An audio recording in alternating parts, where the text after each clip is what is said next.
খ্রিস্টান তাদের ধর্মীয় গ্রন্থ হলো এটা বাইবেল। এই বাইবেল সময় তো নাই, বাইবেলের ভিতরে আসছে, বাইবেলটা দুই প্রকার, ওল্ড টেস্টামেন্ট, নিউ টেস্টামেন্ট। এই বাইবেলের ভিতরে আসছে নবী মুহাম্মদ আসবে এই বিবরণী আছে, খুলে দেখাইতে পারলাম না সময়ের অভাবের কারণে।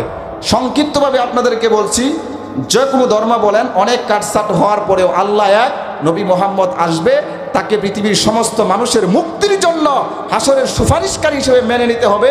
এই কথার প্রমাণ আছে, যেই কোনো মুহূর্তে যেই কোনো ঠাকুর এবং খ্রিস্ট ধর্মের ফাদার যাজক যদি বসতে চাই, ইনশাআল্লাহ আমি অদম এই দুবরা থানার উলামায়ে কেরামের পক্ষ থেকে বসতে চাই। কথা বলেন ঠিক কিনা?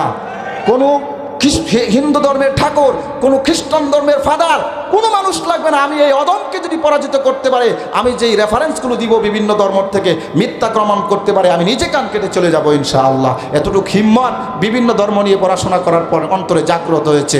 আপনাদের বোঝার দরকার আছে না নাই? এজন্য গারো হিন্দুদেরকে দাওয়াত দিবেন, নবীর মিশন